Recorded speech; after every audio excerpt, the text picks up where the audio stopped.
Nå satt jeg og ventet på kaffekoppen, Remi. Hvor ble det av kaffekoppen I dag? Haha, lurte det. Ja, du utsatte den litt? Jeg tenkte det jo ikke alltid at folk får se det på YouTube, fordi du har den der jingle, og så har vi liksom logoen vår foran, og så, kaffekoppen kommer ikke fram. Og siden du har nevnt den, så tenkte jeg, ok, da må vi vise den da. Enig. Ja.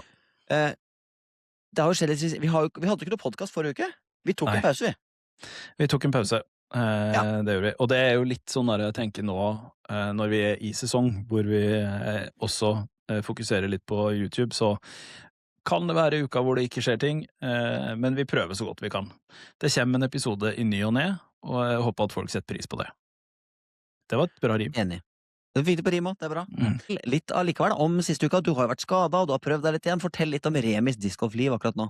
Ja, discgolflivet mitt har jo bestått I siste ukene av stort sett kun å filme og klippe ting, på grunn av den der skuldra mi. Den begynner å bli ganske god igjen, så jeg tok en liten tur og prøvde meg på en liten skolebane her om dagen. Det gikk sånn passe. Det gikk fint nok til å kaste litt putter og litt midrange litt rolig, men jeg kjenner at jeg skal ikke dra fram destroyeren med det første. Som om det pleier å skje. Nei, det jo ikke så ofte det skjer uansett, Remi. Nei, det ikke det. Men jeg skal være litt forsiktig. Det poenget mitt. Det det. Hva med dine discgolf-uka? Du kan jo fortsatt spille, din heldiggris. Jeg kan fortsatt spille, og vi har jo snakket litt om det, men nå har vi jo faktisk forrige grunn til at vi ikke filmet forrige uke, var jo at vi faktisk prioriterte å samle sammen en gjeng med discgolfspillere og spille fotballkamp. Det helt riktig. Med Benny som dommer, Henrik Haaland på banen, Edith spilte, altså det her, det kommer en YouTube-video på den fotballkampen, og jeg tror det kan bli underholdende. Jeg litt usikker på produktet sånn som helhet, men jeg tror det kan bli spennende. Det var noe av det rareste jeg har vært med på. Og jeg har spilt fotball aktivt der også, altså. Så det var en spesiell opplevelse som jeg gleder meg til å dele med resten. Nå skal det understrekes at det var andre Edith som spilte, og ikke meg da. Noen måtte jo filme det her også. Så det kommer på en YouTube-kanal nær det I ganske nær fremtid, håper jeg. Det kommer litt an på hvor mye styr det å klippe den kampen her, og det kan være litt styr. Jeg må få synka lyden, og Benny mistet myggen og pustet opp PC. Så vi må få fiksa opp I litt ting, og så kommer det ut. Det kommer jo ikke bare på YouTube-kanalen her, det kommer jo på discgolferen sin YouTube-kanal. Vi sender jo der, selv om det primært discgolf, så dette her jo discgolfspillere spiller fotball, den må være med. Absolutt. Det blir en kul video. Det jeg helt sikker på. Og så skjer det jo mer discgolf fremover nå. Nå det jo nye baner. Jeg har ikke lyst til å helt si, men det har blitt tipset om en bane som ligger I nærheten her nå, som nyåpnet, som jeg tenkte kanskje det blir neste video vi filmer. Ja, det blir spennende å se. Jeg vet ikke hva du snakker om nå, så det blir like spennende for meg som for deg. Og det som enda mer spennende, det at som regel så sitter jeg egentlig på overraskelsene og bare drar inn gjester, du vet ikke hvem som kommer og sånn, men det var egentlig du som overrasket med en gjest forrige gang. Yes, det var det. Og forrige gang begynner jo faktisk å bli litt av stunden siden. Sånn, I hvert fall den overraskelsen her. Vært litt sånn fram og tilbake, men I dag har vi liksom fått det til da. Så I dag har du frisket opp med Duolingo? Oh yes, my English is clean. Det bra, for det trenger du akkurat nå. Nå sitter sikkert han på bakrommet og tenkte bare, hva faen? Ja, det tenker jeg. Det vil jeg tro. Men skal vi prøve oss å ta en gjesten vår da? Skal jeg ta introduksjon da, siden jeg var den som overrasket deg sist? Ja. Dette din kamerat. Jeg håper det kan bli det. Det får vi se. Men jeg tror det her blir veldig hyggelig. Today we are having another guest from the USA. This guy is 3 times United States disc golf champion. And today he's the CEO of Prodigy discs. He has done all this and he's still 7 years younger than us. So I would like to welcome into the chat Mr. Will Schusterick. Hi, Will. What's going on, guys? There you are. Great to have you here with us. Yeah, I'm excited to be here. Thanks for having me on and reaching out. I'm always excited to expand and be on some other podcasts. So this is going to be fun. Yeah, and I've, as I told you when we chatted a little bit before, that I've heard you in some podcasts, but have you been on any Norwegian podcasts before? No, first Norwegian podcast. Have you ever been to Norway? Have you played disc golf here, or do you have any stories there? Yeah, I played the Sula Open I think in 2016, maybe 2015, a while ago. They invited me to come out there. We did some clinics, and they were seemed to be kind of started to ramp up kind of the tournament and starting to get like on the pro tour and things like that, and had a really great time. I think the person that I stayed with, his name was Finn, and he took us out to go crabbing and go to like these different traps that he had and got crabs, and we took them back to the house. And I think that he, I don't know, boiled them or something, and we ate them. But it was a great time. I had such a amazing, fabulous time in Norway. How are your disc golf these days? Do you get to play a lot, or is it mostly the manufacturer side of things? Yeah, I don't get to play a lot right now. I have a lot that I do really for not just for Prodigy, like as my job and my work, but outside. I have 2 kids. And today, this afternoon, I'll go coach my son's T-ball team. And then on Tuesdays, we do something every single week after work. And then after that, it's just hard to find time after 5 o'clock to go play and practice. But I live right down the road from a course that's a 9-hole course is maybe a minute or two from my house. So I try to go there a couple times a week. We also have a 9-hole course right next to our warehouse that I can almost see from my window. That during lunch or something like that, I'll go next door. We'll shoot some videos, play 9 holes, and then we can come back. It's maybe less than 30 seconds away from our driveway here. So I don't get a lot of opportunities to play tournaments or to go play like full 18-hole rounds where I can go out and practice and throw and try new things out. But I try to, and I always seem to be picking up another project at my house that takes up a lot of time. I was going to say that because you're living kind of the same life as probably we do with the soccer practice and kids, and try to get some disc golf in at the same time as doing the work as well as now CEO of Prodigy Discs. You're 33 or 34 years old now, is that correct? Yeah, 33. Yeah, 33. Yeah, and being CEO of a company and have done all that you have done in disc golf, how early did you start playing? Started playing disc golf when I was about 13. My dad and I started playing, and he would take me to tournaments. We got into the tournament scene almost immediately whenever we first started playing, because just the community around going to tournaments and knowing people and traveling to different courses and knowing people from each tournament to tournament, and the competition was just so much fun that it was just addicting for my dad and I to go out there and get involved. And it was hard to stay away. I was playing so I started playing when I was 13, and then when I could drive at 15 or 16, I would go to the course after school every single day, or I'd have my mom drop me off, and I would play anywhere from 4 to 6 rounds a day of disc golf. And I would just nonstop want to play. That's all I wanted to do. And I have a question about the Prodigy, because many people might see you as the Prodigy of disc golf. Is that the reason why you're at the Prodigy? That's a good question. I guess you could say that. Somebody brought up to me today the definition of what Prodigy is, and it was kind of interesting that a lot of people think Prodigy is you're just born with a kind of an amazing ability, but Prodigy is actually all about like practicing and becoming the best at a certain thing. So, yeah, I do think being in charge of anything in disc golf, you have to know the industry and know the people that are in the industry, and really know your customer, whether it's a dealer or whether it's a single customer buying a disc from you. So I do think that gives me a pretty big leg up in being in the position that I am in now, is that I've been around for a really long time and I know a lot of the industry, and I've applied a lot of professional learning when it comes to manufacturing and relationships with maybe different suppliers and understanding manufacturing and production and fulfillment and all of those things. So once you tie those things together, that kind of just continues to kind of build your resume out, I guess you could say. And a normal day at work, what do you do? What's kind of the tasks? Yeah, great question. I think a lot of people don't realize how much responsibility is kind of on my plate, but I build all of our production schedules. I have about 3 or 4 meetings every single week that either have to do with sales, marketing, product, finance.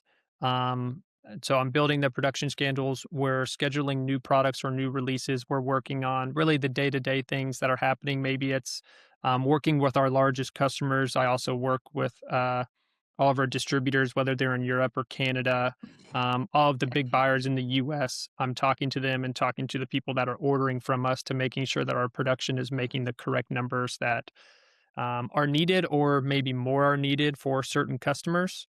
And then talking to just everything that's going on day to day, certain things that are happening in production, maybe where testing or sampling, or maybe there's always a problem or an issue that we need to work through. And we're lucky that we do make our own discs, so we can be pretty agile and flexible in different terms of production capacity, whether we need more or less.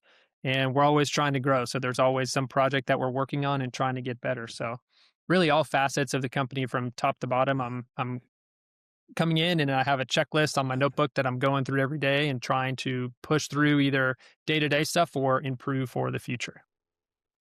Like 10 jobs in one. 10 jobs in one. Yes. Yeah, exactly. When you took over the charge of Prodigy, not going to go into the negative sides of a company, but I'm bringing this up because I saw firsthand, because I've always enjoyed throwing Prodigy, and I saw firsthand a change in plastics and quality and everything, and that it felt like it correlated with the time that you came in. Can you talk a little bit about some changes that the company has made? And because there's amazing positive changes in the line of discs and plastics and stuff. Can you talk a little bit about that? Yeah, absolutely. And I think it goes into a couple different pieces. It's not entirely on me. We have a really good team that's here. But it's on the team, and that means everybody in our warehouse, all the employees, and more attention to detail. And attention to detail can be quality control from machine operator to stamping to fulfillment, quality control on the artwork that we're really focusing on doing. Our product and marketing team really doing amazing pieces of art that go on the disc, which really help the disc sell and make it more attractive for somebody to want to try out. And then when it comes to the plastic, really we're focusing on being more consistent on what plastic it is we're using and expanding our plastic line. Like the fractal plastic was something that we tested and sampled for maybe 4 to 6 months before we found something that actually worked, and it's really unique in the marketplace. There's not really many discs that look like our fractal or our spectrum too. A lot of people have swirly plastic, and we've kind of expanded on how we can make it the best, be a little bit different, right? Like you don't want to be the exact same as a lot of competitors. If you can kind of differentiate yourself in the marketplace, you're going to have a lot more room to grow. And then ultra soft plastic, which is another plastic which we expanded on, which is really soft, gummy plastic, and people really love that.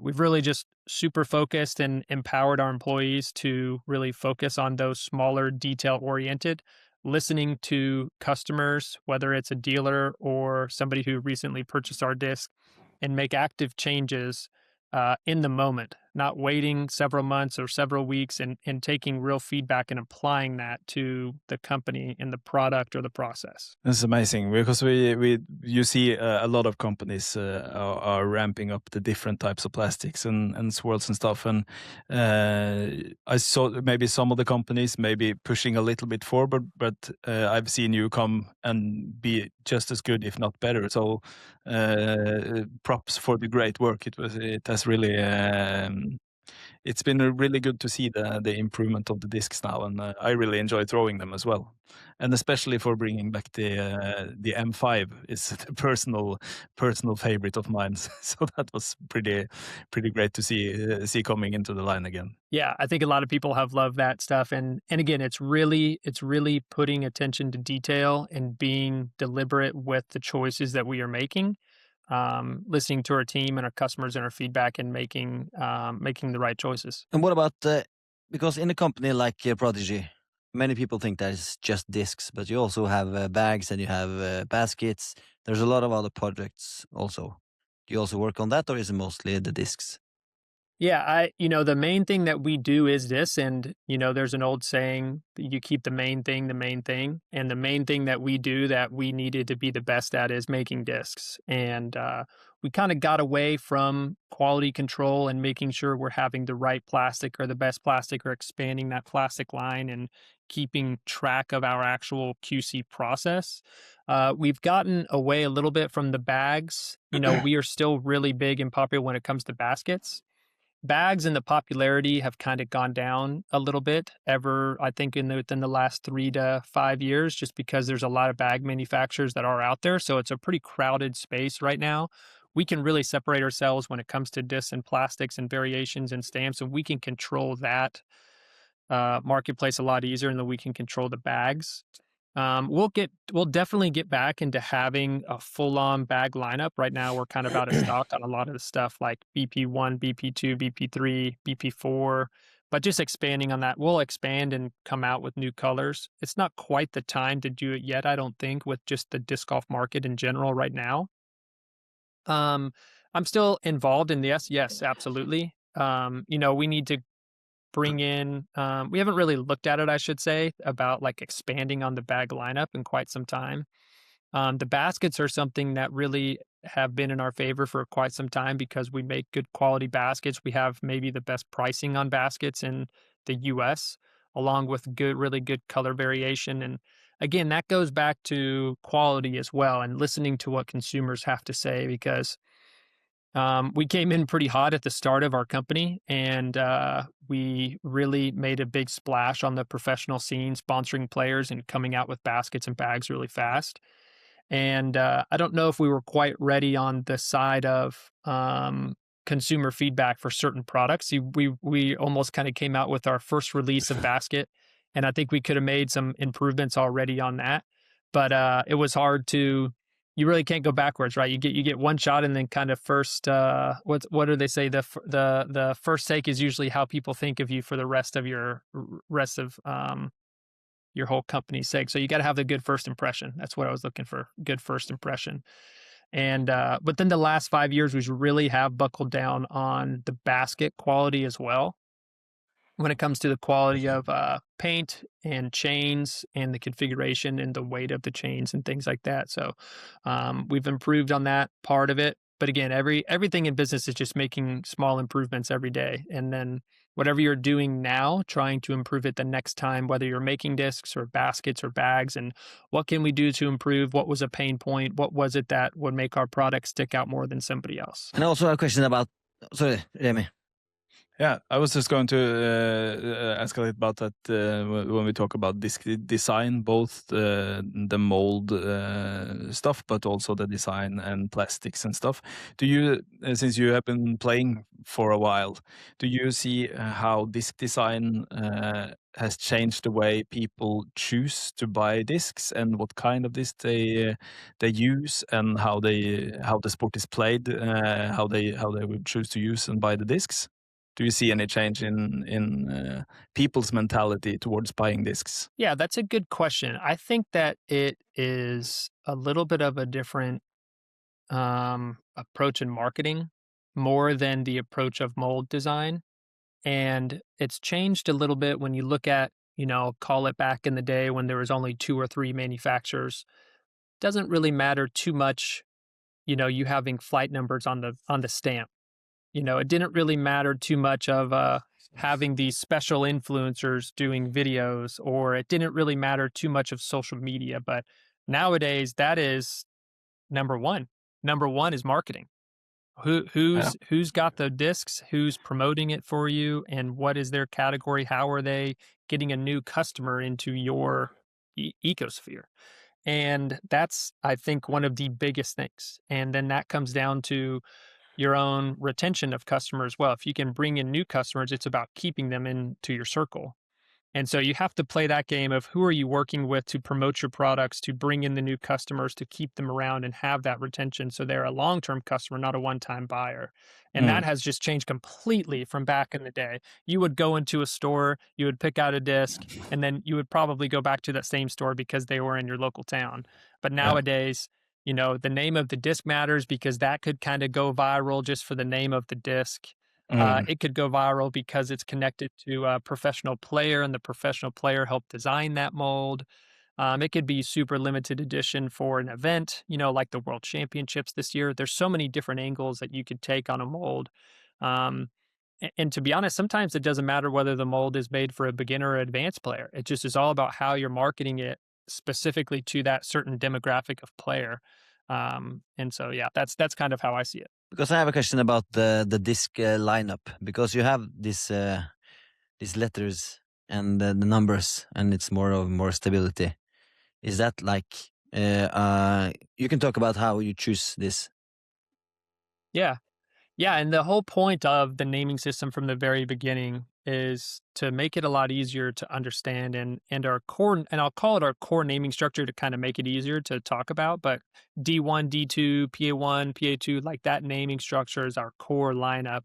And we do max on the number of molds you can make within that. If you have A1, 2, 3, 4, 5, our goal is to get up to 9 on whether it's on everyone or not on everyone. But we're also have this other naming of molds where the archive is a great example. It's a great flying mid-range, really good, slightly overstable, good glide, works well in the wind, so on and so forth. It doesn't quite fit into the M3 category, which is probably the closest that it's comparable to. And so we've given it just, I would call it a normal normal disc golf name. It's got flight numbers. We can do cool artwork. It kind of fits a little bit into like the branding of Prodigy.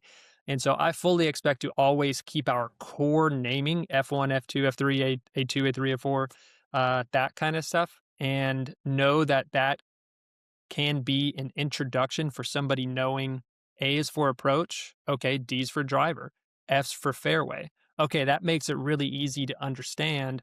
And some other players love that. Some players don't like it. Then we have another kind of different naming, which is like an archive or the Falcor or the distortion and discs that are like that. So I see it as we have this core lineup of names, and then there's other molds that might not fit exactly in that naming structure, and we can give it just a normal name of a disc. Let's say that you want to make a new disc.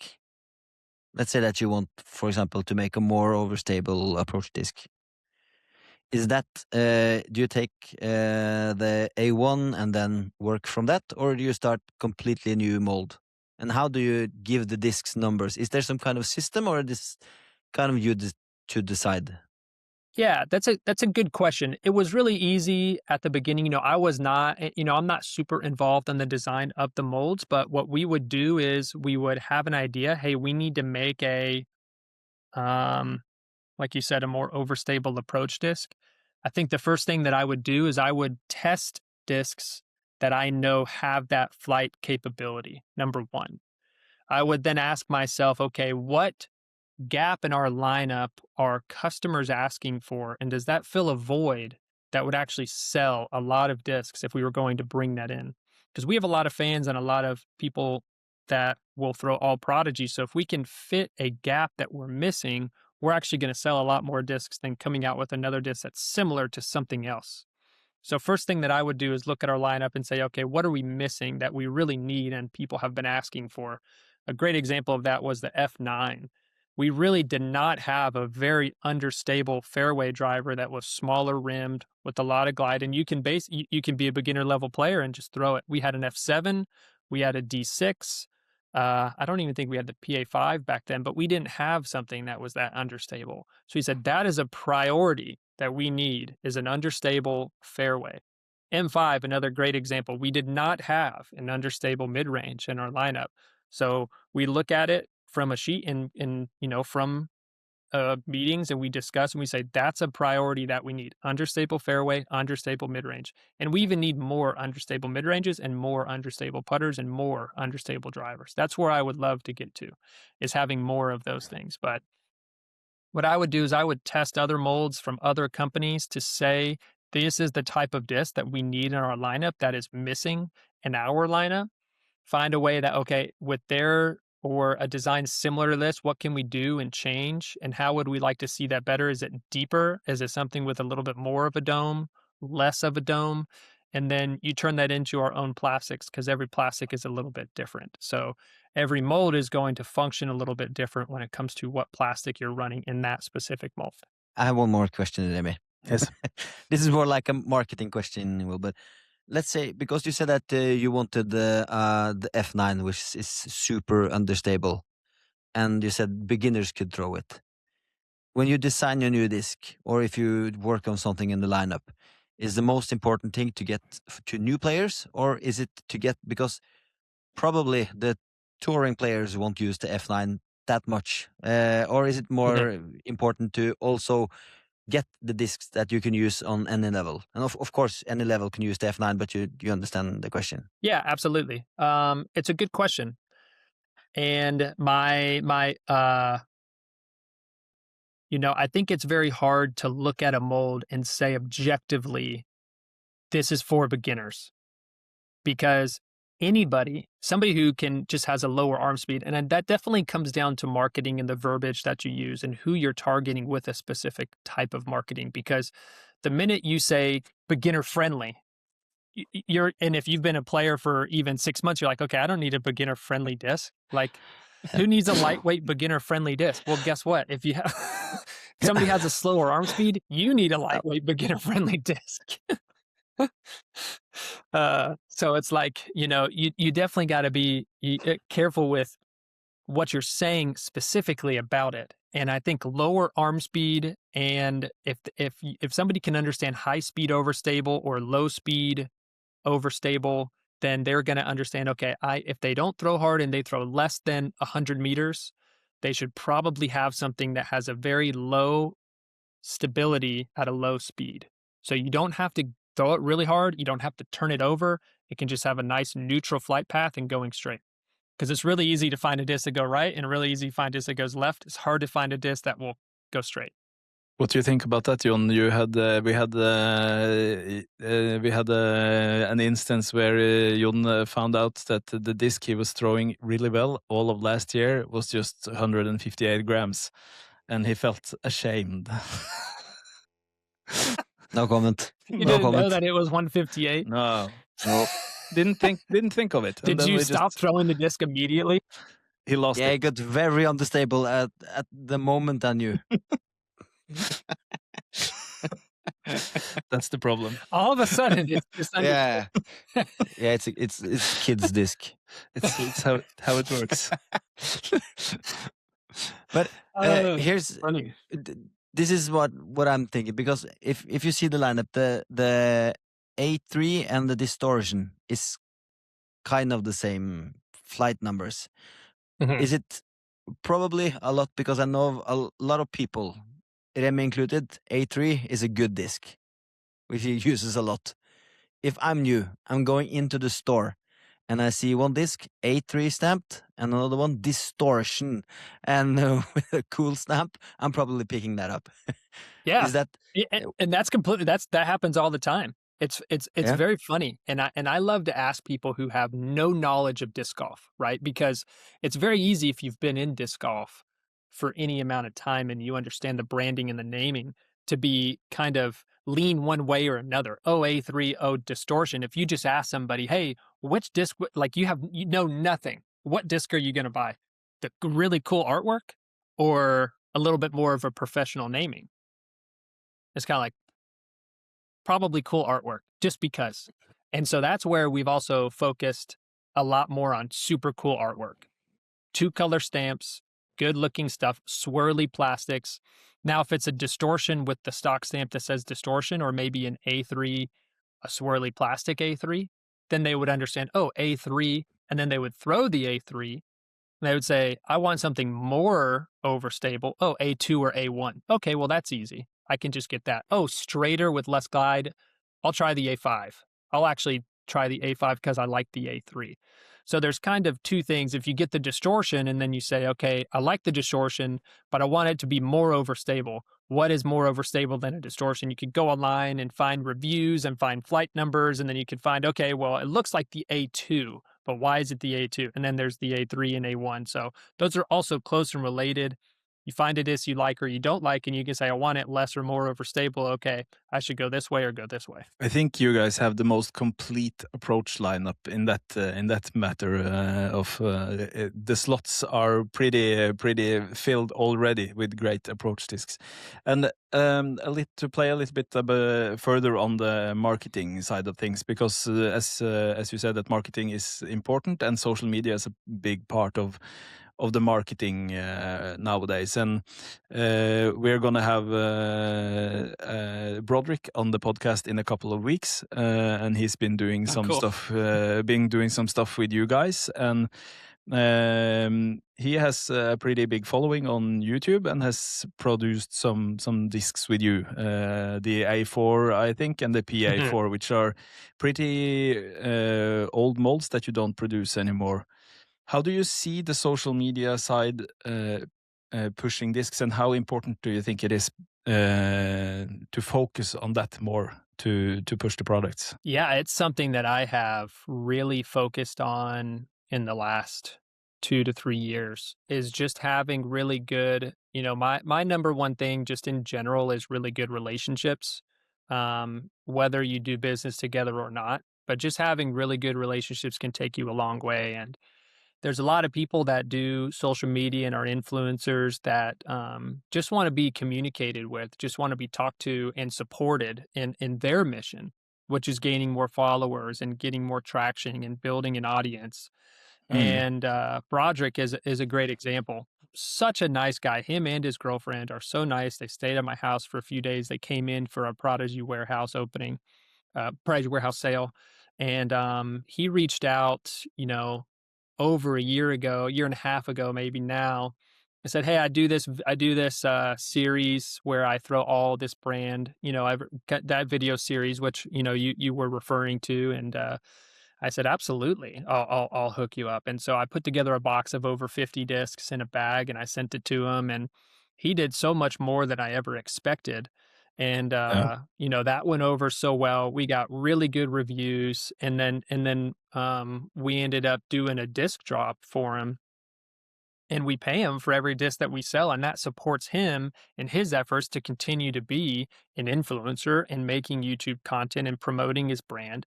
And we sold a bunch of those discs, so we're going to do it again and again, and we want to continue to do that with other people.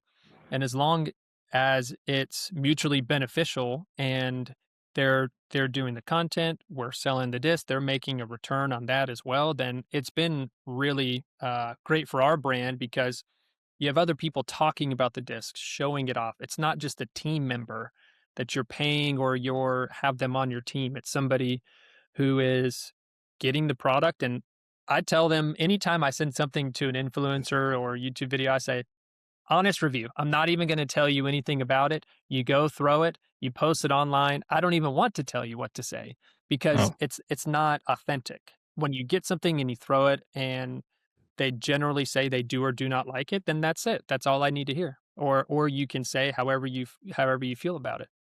Yeah, I think it's very interesting the way that works, and it works on me personally as well. And in this specific case, I bought both the PA4 and the A4, which discs I would have never thrown otherwise. And I think that's the two discs that I throw the most, because I really enjoy the flight. Do you think that you bring back the molds if people buy them enough, or is it just limited drops of this stuff when you do things like this? Yeah, we still have the PA4 in production. It actually has picked up the popularity doing a run with Broderick and showing that off and giving people a reason to try that mold out, which hasn't been one of our most popular molds. It's a good flying disc. But people haven't had a reason to try out that specific mold. The A4 was just really not a great seller for us. And then we announced that we were taking it out of production, and then everybody wants to buy it, because everybody has to have something that you don't consistently make, right? So that was kind of a funny thing. We announced we're not making it, and then everybody's like in an uproar, you got to bring it back. So Of course. no, if we made that just to where we were running that for Broderick, I would be Yeah. happy doing that. We can continue doing that with Broderick, and I think that that was very successful. And a lot of people tried out the A4. He promoted it, did a great job. We sold a lot of them, and he benefited from it. Yeah. It's great. I have a request, Will, and Okay. that's for the touring pros also, because after a big tournament, there's kind of like a copy paste Instagram posts from many of them. Yeah. Yeah. And that's for me not that authentic. So as Remy said, watching the YouTube players or the people who throw the discs, and yeah, I like that more than the thanks for this company who have supported me, and Yeah. I've thrown X discs 10 times, really carried me through the back nine, and it's the same post over and over, and I don't think it's yeah. Yeah. Yeah, I think, there are guys in the warehouse laughed at me for quite some time because I used the term authentic in everything that we were doing. And it was kind of a joke because I just said it all the time. And they're like, oh, I guess we gotta be more authentic. And I'm like, it just means a lot to be who you are, avoiding anything. Everybody wants to use AI and it's really not authentic coming anymore. Like it's just very bland and flat, right? Like it doesn't feel like it has any emotion behind it. And like you said, I think it's very easy. People don't like to just be sold to, like, hey, buy this because I said that you should buy it. Like when you have somebody like the influencers, and I say that because I have a good list of people that I like to email and say, hey, we have a new drop coming out. If you're interested, let me know. I'll send you product. And that's what we do. And and I said, this is when it's coming out, so you can at least give detailed information. Hey, you can buy this on Mace. H6 is a great example.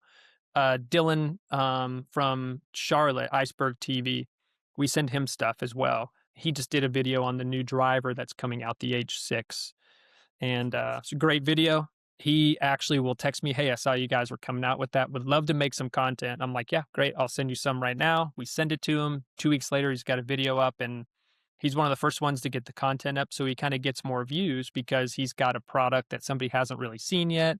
Everybody's kind of looking for information on this disc and this mold coming out. So again, oh, cool. Haven't seen somebody throw the H6 in a video on it. I want to check it out. So he kind of gets the views because he's first to market, I guess you could say, with the video. And yeah, I'm with you.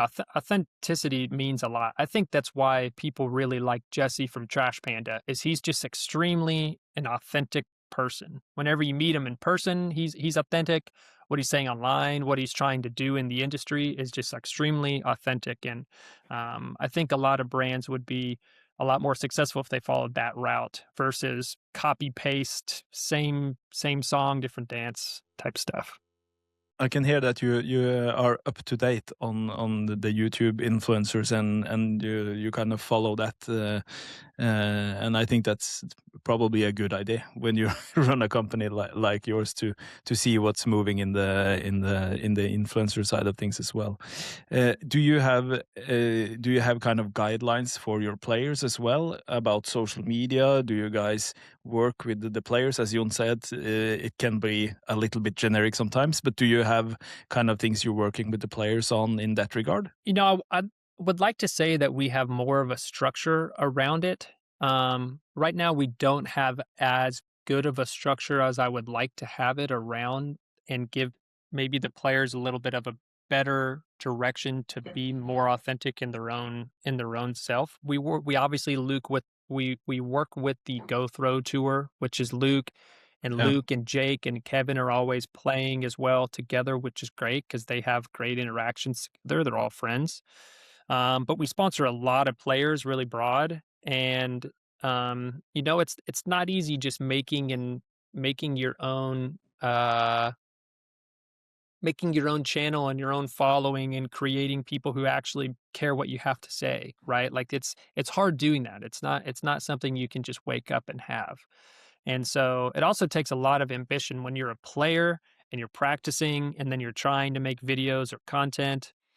and you play good or bad, and then you still got to do that on Monday, and then you still got to drive, and you got to pay to afford stuff, and there's a lot that's going on. And so we've relied a lot of the players too much in the past to make their own content and wait for them to do it. And I think if we can kind of provide them a little bit more support, and maybe it's just editing videos, simple as editing videos, that could go a long way. Or get them to film stuff that we can use in different ads and promotions would actually go a long way as well. Interesting, because you have been doing some videos yourselves back in the day, didn't you?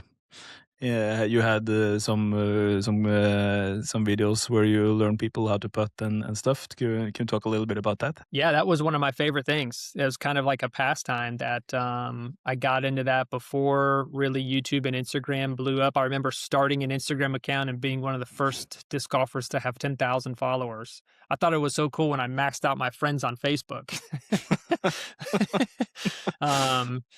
Yeah, it's just changed so much from back in the day. But back in the day, I would have somebody with the camera, and honestly, a majority of my stuff was either filmed and edited from my friend Adam Drake, who is actually a director in his own right still for several different popular TV shows and movies. But he would film and edit that on one of the highest end cameras that you could get, or I bought my own camera and I would pay somebody to follow me around and shoot every shot. And then I would go home after the round, edit all the footage, and that I would put in there which disc I threw on that hole. And then that was all it was. It was clip after clip. There was no commentating behind it. It was no motion graphics. It was just, I think I used iMovie to edit. So I just upload everything, do short clips of this was the disc on this hole, and it would just have on the bottom right. Any video that says that, like Maple Hill is one of the top ones, I think, to have the most views is my friend followed me around. I clipped it up. I typed in, what disc it was every single time I was putting, approaching, driving. And yeah, that was it. And I really started to do that more when Prodigy came out in 2012. Is I knew that I had an ownership in the company, and I wanted to do everything I could for people to know what disc I was throwing and how that flew, and then also be connected to something that I could do continuously. So many people ask for coverage. Like nowadays, there's so much coverage out there, right? You got live coverage, you got Jomez, you got GoThrow. There's just so many different ones. I don't see there's a lot of kind of smaller ones coming up too. And then people doing their own coverage and course reviews before the round. Like it's just so much content going on nowadays, which is great because I still think that we're only, a little bit to a point. We need as much as we can get for more people to see the sport. Yeah. It's hard to do. Like I look at Brody Smith, and I've always said that I have so much respect for him because he would go play, edit, post every single day. Like that is a full on grind to do that, and to do it in any type of quality is very, very hard to do. I think, and you see more of that as well with pros like Silas Schultz and others, which do compete at a high level and travel a lot, but still get to doing all the video stuff, because it's with us as well. We make course videos and we have series where we test out discs and stuff, and it's a lot of work if we should have been touring as well or doing any sort of competition.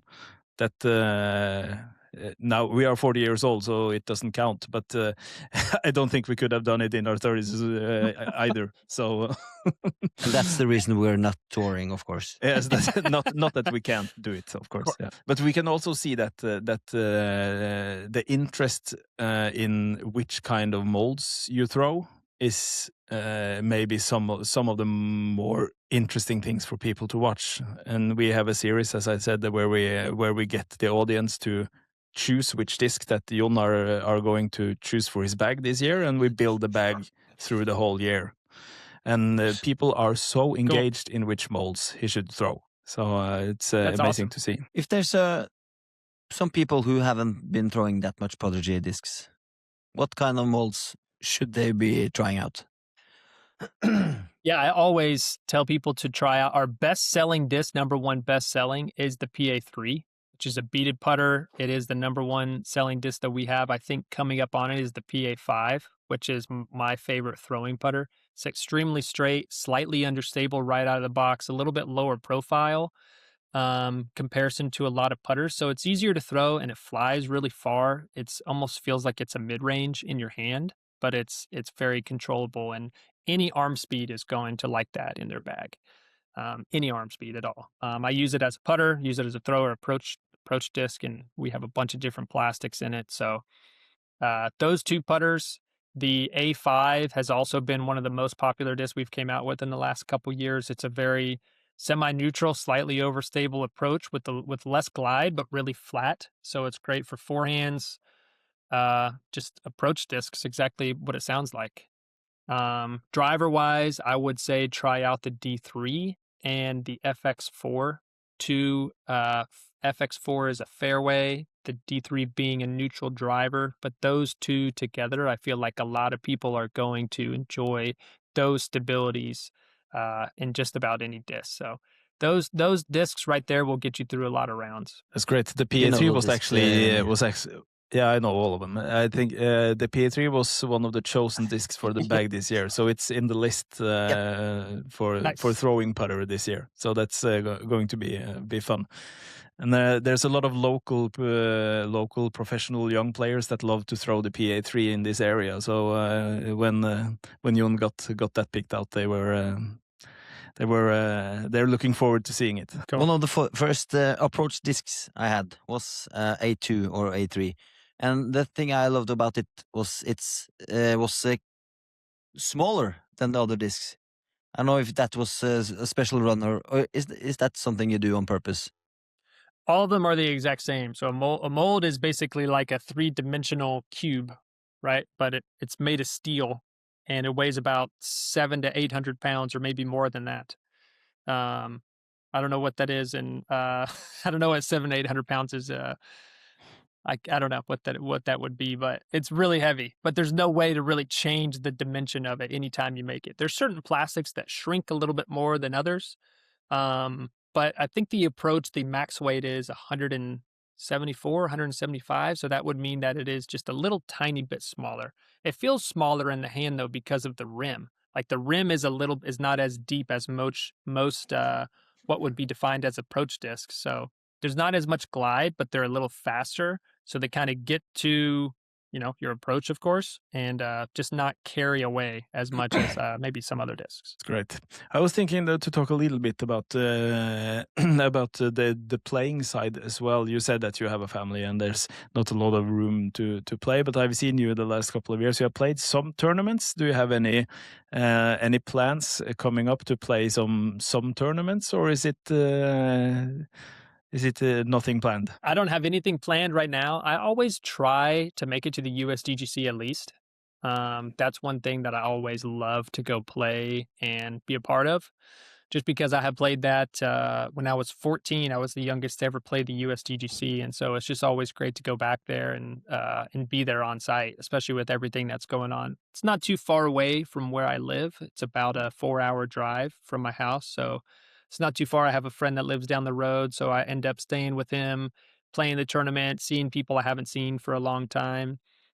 Just that whole atmosphere is one of the best things to take in throughout the whole week. But I'll get a little bit more focused on playing more tournaments pretty soon.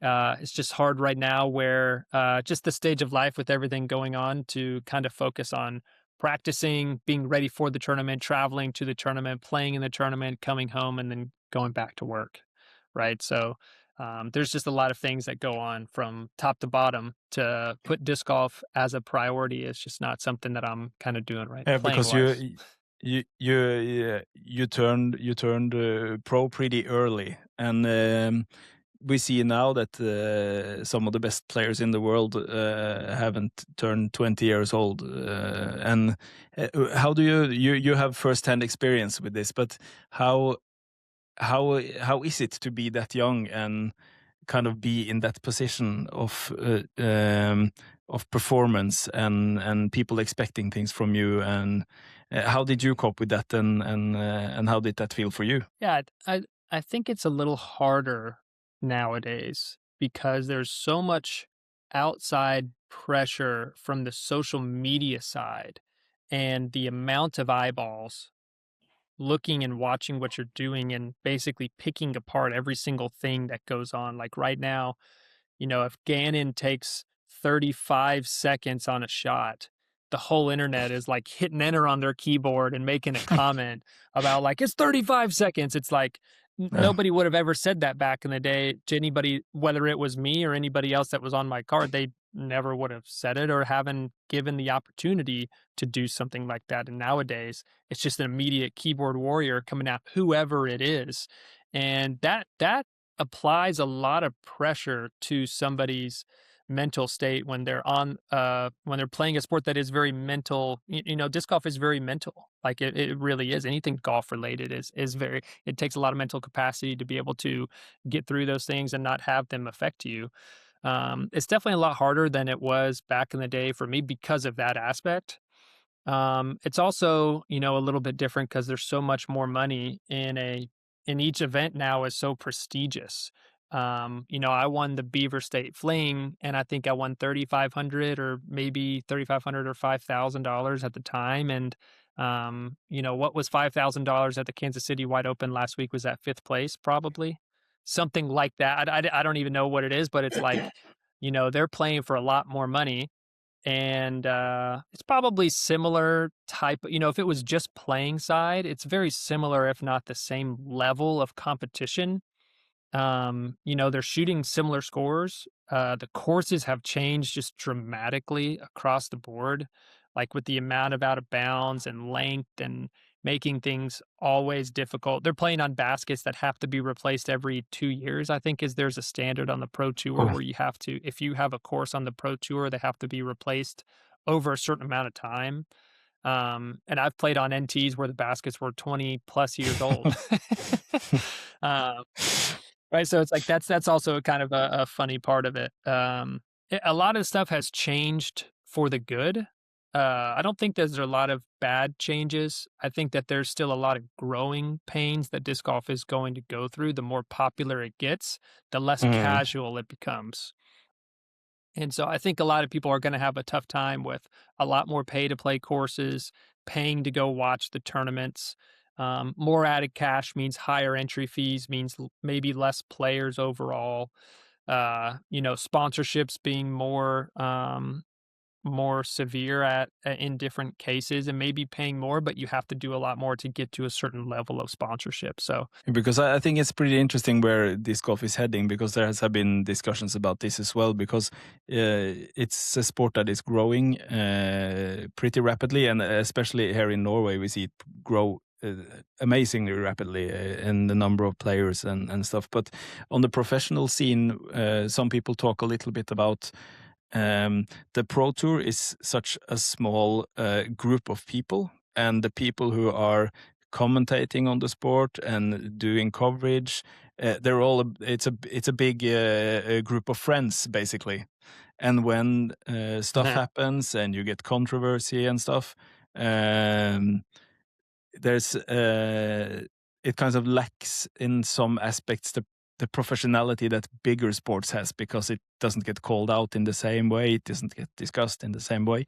Where do you think this is heading, and in going forward, and what do you hope it will be in, say, 10 years? Yeah, it's a good question, because that was definitely the kind of life that I lived. You saw every same person every weekend or every other weekend, and you pretty much played against the same group of people each time. It's interesting to think of it that way, but I do think that disc golf will have some tough growing pains, kind of like how I just said, and I think that that's probably going to be one of them. I don't think that there should be it's really tough when you have, again, going back to Gannon, when you have one marshal following around one group in the tournament, and there's nobody else who has that marshal following them around, pretty much hitting a stopwatch, right? When they go up to throw or not to throw, and keeping an eye on that, but there's nobody else that has that going on. Like, there's going to be, I don't want to call it a split at all. I don't think it's a split, but it's just a growing pain of the casual side of disc golf and the professional side of disc golf, and you can't have both. You can't have casual and professional at the same time. And so, what's going to take over what for the better of the sport? You know, I am a big component of getting the most eyeballs as possible. Like I feel like there needs to be some free events for players to go watch instead of paying a $30 or $40 entry fee just to be near a few holes for the spectators. And I think that's one thing that I would like to see, you know, personally. I think that you're kind of geared towards the current disc golfer versus the future person that doesn't know about the sport. And so the question in my mind is, how do you get people to a course to spectate, to then want to spend money buying discs and spend money buying product and have them as a customer and a watcher at the same time, like watching live coverage?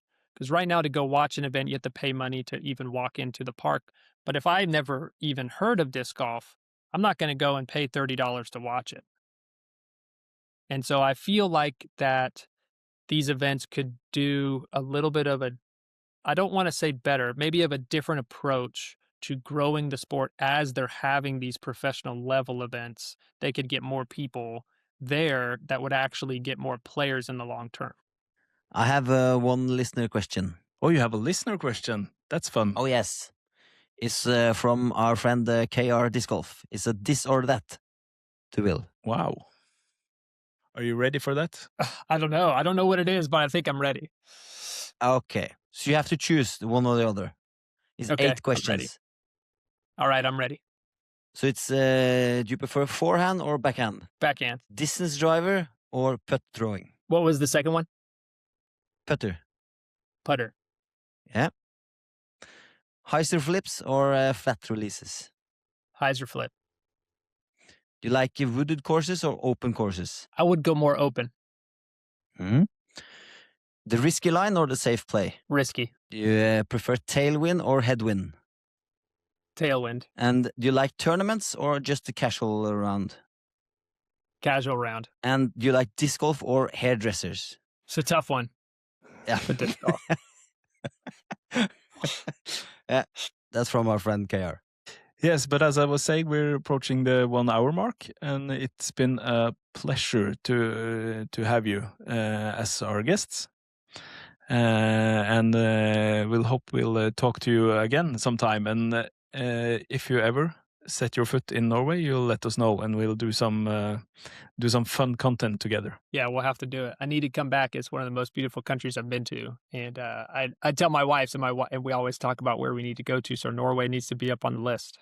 Just let us know. We have a lot of tips for both courses and places to go on vacation.